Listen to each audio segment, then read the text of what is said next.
Hello, YouTube viewers. Welcome to another edition of Jackson's Journal. My name is Matthew Jackson. Today, I would like to do a response to a lady named Wendy Mitchell, who also has a YouTube channel and does a lot of teaching videos. And she produced a teaching video that she uploaded on April 10th, 2018. It's entitled, "Is There Such a Thing as a Christian Nudist?"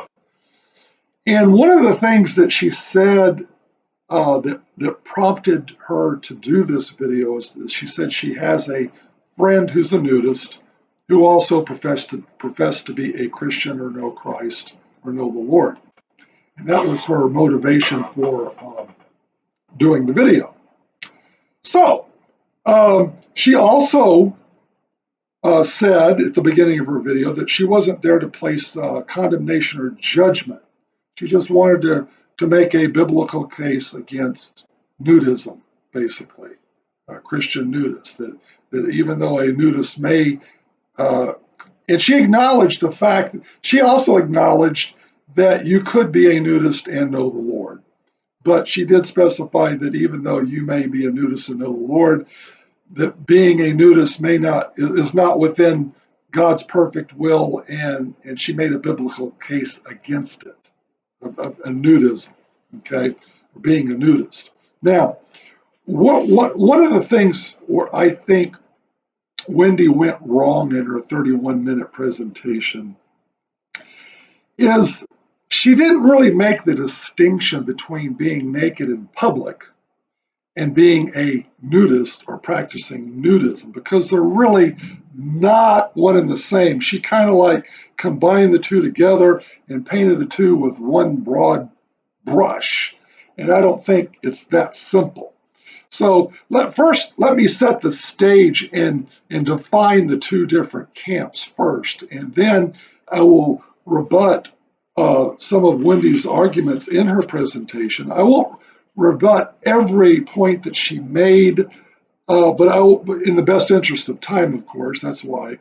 But I will rebut some of the major points that she made that I disagreed with. But first, let me just set the stage. There's a difference between nudism and exhibitionism, all right? And let me make those distinctions here. I remember back in 1973, I'm sorry, not 73, 1974, there was a big fad that went on back then called streaking. And this is streaking basically is where a person runs naked from point A to point B in a public venue somewhere where there's a lot of people looking, and he's running through through these crowd of people, or in a crowd, or in view of this crowd, doing it for the shock value. Well, this would be a good example of exhibitionism. This is not nudism. This would be exhibitionism. And so there's a difference, okay? Now, you really don't need to work very hard to make a biblical case against streaking. In fact, it'd be quite easy because it is against the law to streak out in public, all right, in a public area, okay, where the general public is. So, because the Bible in Romans 13 says that, we're supposed to obey the laws of our civil government. So violating that law would be a violation of Scripture, okay? So it wouldn't be difficult to make a biblical argument against that. We have another kind of sort of movement. I've seen it on YouTube and on news reports called Free the Nipple. Now, this is where a bunch of feministic type women will do a rally, maybe downtown or in a square somewhere, central location, and you'll get a bunch of them, several dozen, maybe over 100, and they all get together and they all at one time take off their shirts and bras and bare their chests in public. And of course, if you have a large number of women doing this, you cannot arrest them because law enforcement doesn't have the resources to arrest a bunch of 70 to 80, maybe over 100 bare-chested women. But the reason they're doing it, it's a demonstration to protest the laws. They resent the fact that their male counterparts can go in public and, let's say, jog in the park without their shirt on, but yet they can't do that. They can't do the same thing. So they think that those laws are unjust, and so they're actually trying to change public policy. Okay. Now I think New York City, it is legal for a woman to be bare-chested, jog through Central Park and wouldn't get arrested. And I think a few other cities, I don't know specifically which cities they are, but some cities do have that law, but most don't. Okay. So again, that's not nudism. I doubt very seriously that most of those women that would bare their chest in public like that in a demonstration to protest an existing law practice true nudism. Now, true nudism is where you have nudists in a private setting. They may be naked socially in front of mixed company, so they're naked in a social and recreational context, or I should say, social and recreational setting in a non-sexual context. That's really what nudism is about. And usually this is done on private property, either in their private homes, or they'll go to, let's say, clothing optional resorts or nudist resorts.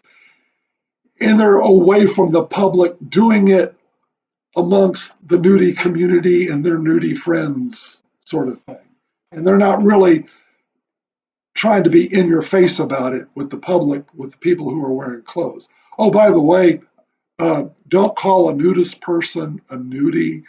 They get offended when you call them a nudie. Call them nudist or naturalist. That's what they also call themselves naturalist as well. So a little tidbit there. Excuse me while I wet my whistle. Okay. So anyway, in Wendy Mitchell's presentation, she really didn't make those distinctions between the two camps. She just put them all together in one lump sum and painted them with the one broad brushstroke, and it's not that simple. So on the exhibitionist side, yeah, you could really make a biblical case that you shouldn't do exhibitionism. Now, let me give you another example between an exhibitionist and a nudist. Let's say if there's a nudist in his house being nude and Federal Express delivers a package. Well, obviously, a true nudist is going to respect a non-nudist and would put on some clothes or a robe or something before answering the door, where an exhibitionist would likely answer the door naked for the shock value. In fact, I heard of one guy answering the door when the Jehovah's Witnesses came to his door for shock value, but that's another story, another time. But anyway, so there's a difference.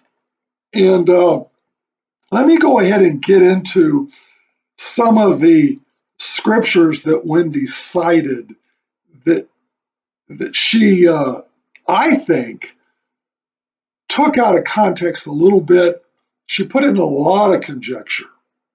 But let's start with Genesis 2:25. Now, this is after God put Adam under anesthesia and did a ribendectomy on him. And after God took out the rib, he didn't send it on to pathology. He made a woman out of it, made Eve. Okay. And so there you go. You got man and wife and Adam and Eve. And in verse 25, it basically says there they were, man and wife, and they were both naked and not ashamed. Okay. That's what it literally says. Both naked, not ashamed.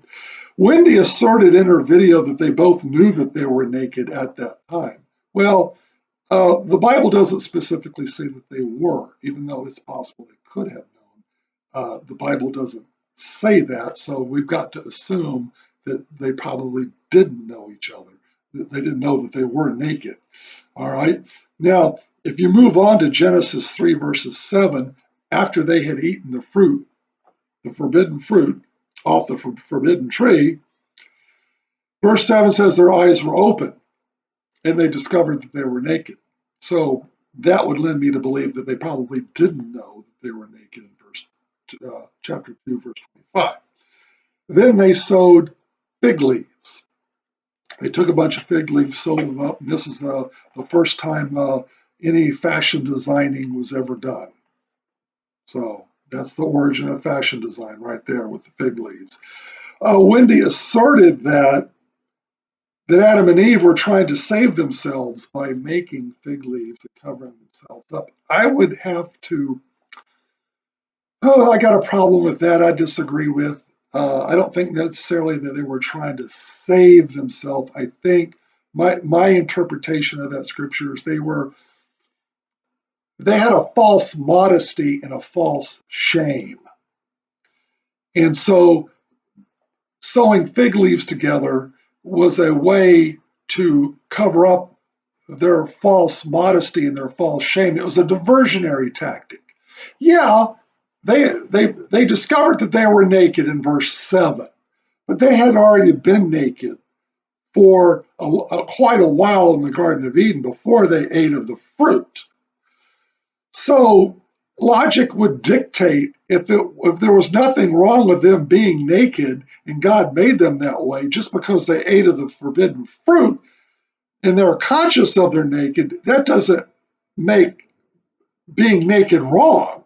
Okay, that's their assumption that they made. It was a diversionary tactic because later on in verse 10, when God searched for Adam, because God walked with Adam and Eve daily in the garden, Adam and Eve hid, and God said, "Adam, where are you?" And he says, "Well, I don't want you to see us because we're naked."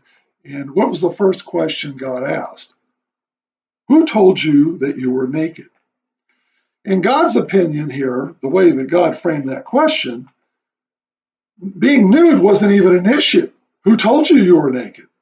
But being naked was not the central issue here. And they were trying to make their nudity, a central issue by making the fig leaves and hiding from God. I mean, if you're hiding from God behind the bushes, why do you need fig leaves? If you've got fig leaves on, why are you hiding from the bushes? Or you don't need to hide behind the bushes. In other words, they did two things for coverage. They made fig leaves and hid. Okay, so obviously, it's very apparent that they were deviating or creating a diversion. They were, let's just say, skirting the main issue. And God got to the main issue when he asked his second question.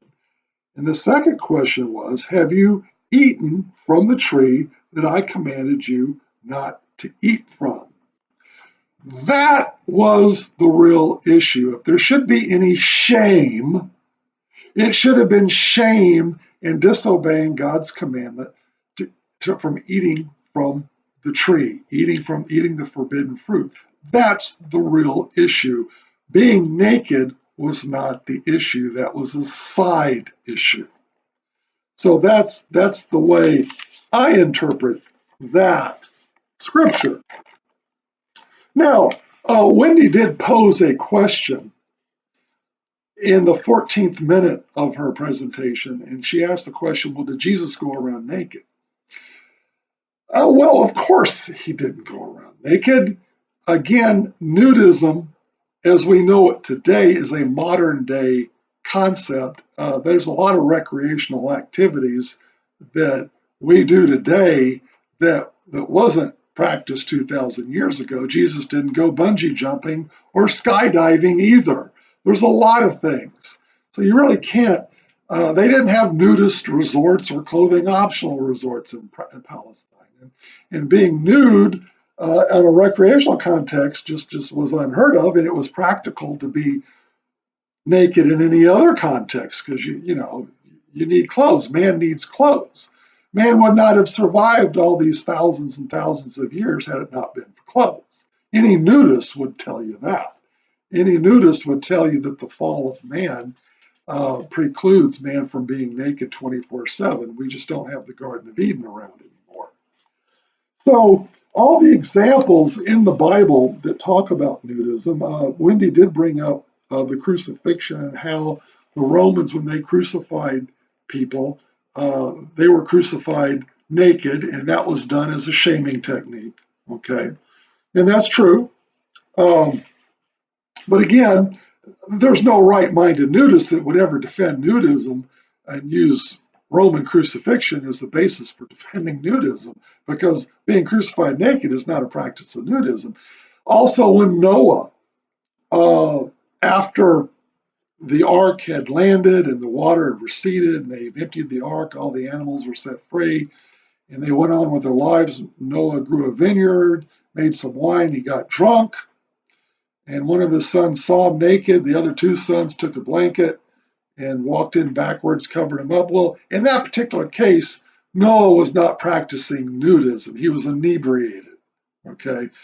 Same thing with the demon-possessed guy in the graveyard in the Gospels, where Jesus came upon this guy, and this demon-possessed guy, naked, bowed before Jesus, and Jesus casted out the demons.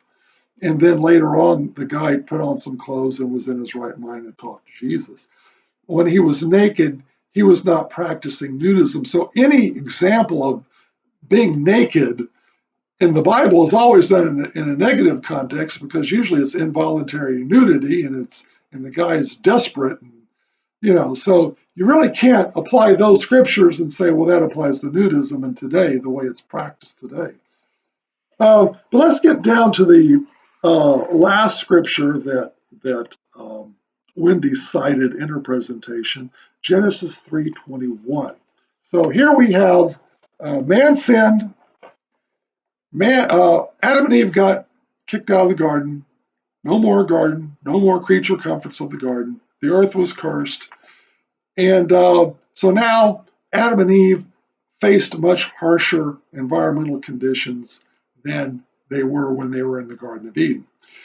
I think one of the things that Wendy had overlooked, and also a lot of Bible commentators. Now, let me just stop here and do a sidebar. Wendy's attitude towards nudism and the Christian position on nudism is a very common throughout most you talk to most evangelicals, they will agree with Wendy. So, yeah, most Christians today take that point of view. And so the point of view I'm putting forth in this video is probably the minority point of view. But anyway, suffice it to say, in Genesis 3:21, this talks about where God killed an animal and made coats for Adam and Eve. The length of the coats, the amount of coverage the coats had on their bodies, not specified. We just know they made coats. So we don't know if the coats went down to their knees. We don't know if they were sleeveless or they made long sleeve coats. We don't know. And also Genesis 3:21 did not stipulate when and when not to wear the coats. But here's the thing. There were much harsher environmental conditions now that they had to face. And up until that point, their concept of clothing was just sewing up fig leaves. And we all know that fig leaves is not a very durable product. And God wanted to teach them how to really make clothes. And the concept of killing an animal at that time in Adam's life was foreign to him. So the idea of killing an animal and using the hides to make clothes was a foreign concept. So God introduced that concept to him. He says, okay, now you're really going to need clothes for environmental reasons. Here's how you do it. And he killed an animal, made the hides, and put clothes on. So he taught them that.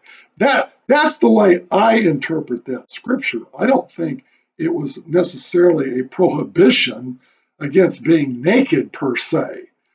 But that's how a lot of Christians interpret that scripture. Now, she also went a step further than that.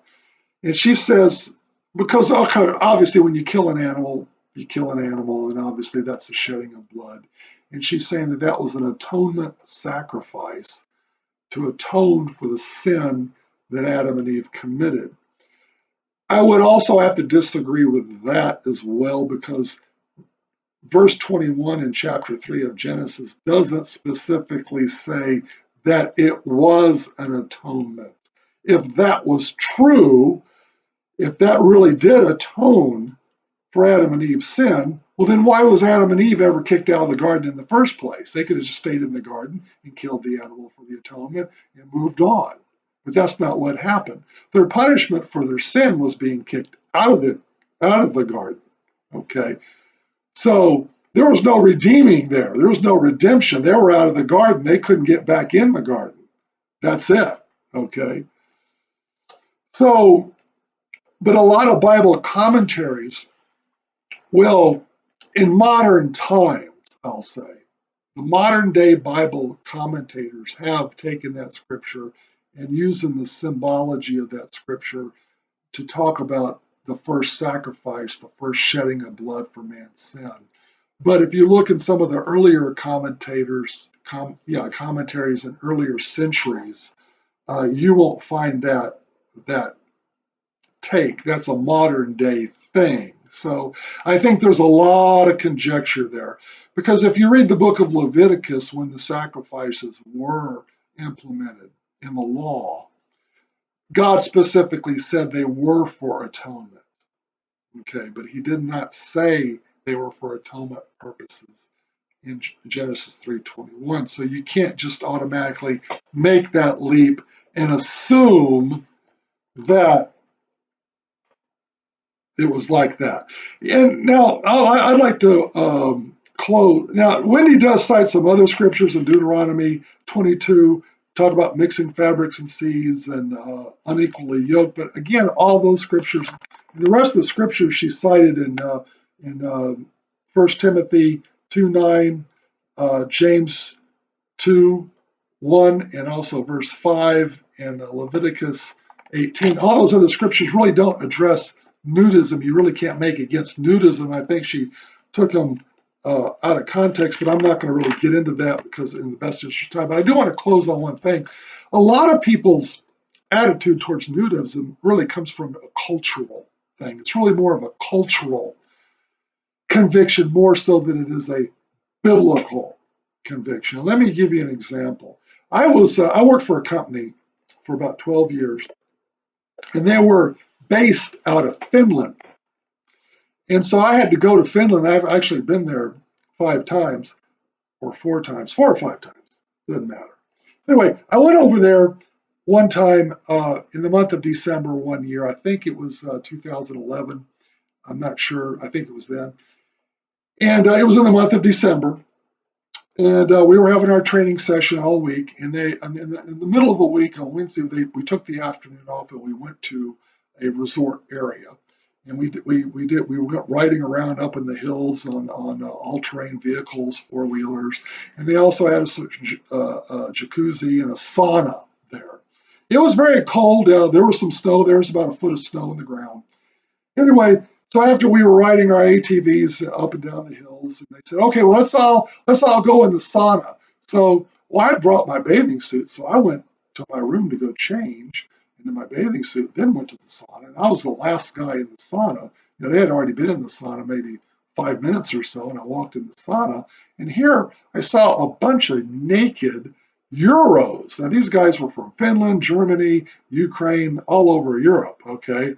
They were naked as jaybirds. You know, here I was showing up in my bathing suit because here in America, if you're not a nudist, that's what you do. You wear your bathing suit when you go to a jacuzzi and sauna and yada, yada. So here I am feeling real weird and feeling real out of place. And so we were in the sauna for, I don't know, maybe 30 to 45 minutes, very hot. We were sweating bullets, man, very hot. Then and of course, you had the men in their sauna being naked in their sauna, and you had all the women in their sauna being naked in their sauna. And after we were both in our saunas for a while, they all got out of the saunas, and you know what they did?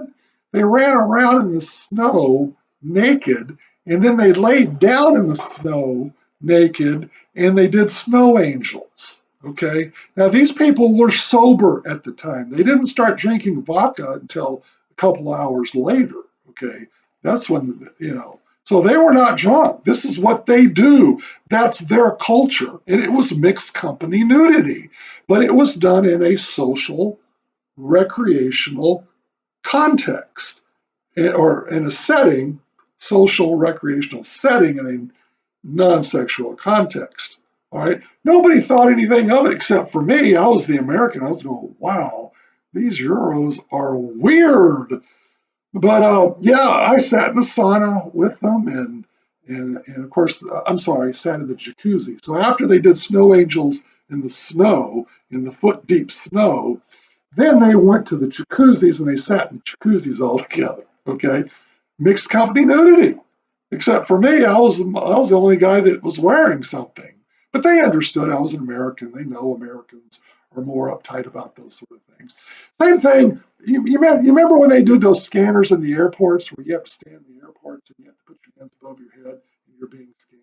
Well, you know that scanner sees right through your clothes. They can see everything. They'll know if you're waxed or they'll know if you really are a blonde. I mean, you can see it all.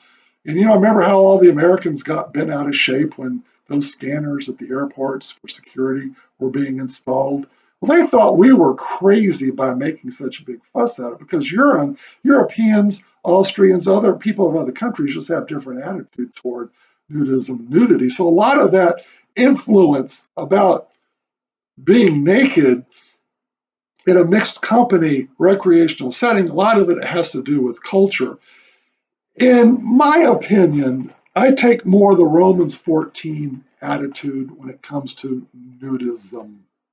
And that is, in Romans 14, it talks about the weaker, younger Christians who think it's wrong to eat meat that was sacrificed to false gods. A more mature Christian would say, well, listen, it was a false god. It doesn't mean anything. So what's wrong with eating the meat? Where a younger, less mature Christian would be offended by that. And Paul admonishes the older Christians not to eat that kind of meat in front of the weaker Christians so as to not to create a stumbling block. Now, in the very last verse of Romans 14, it says, but the man who has doubts is condemned if he eats, because he is eating not from faith. And not everything that does not come from faith is sin. So I would take I'd apply that same principle to nudism. If you can't do it in faith, if you have doubts about it, then don't do it. If you can do it conscious free, fine. Now, the nudist community, we're talking about, my understanding is there's roughly 500,000 practicing nudists here in the United States, with a population of 326 million. We're talking less than a tenth of a percent of the population. We're talking about a very small subculture here. So, and a lot of these guys are sunbathers. They like to have tans. Okay, now you got a lot of sunbathers who wear bathing suits, but they don't like to wear bathing suits when they sunbathe because the bathing suits cause tan lines. So that's why. I've talked to a lot of nudists online as well.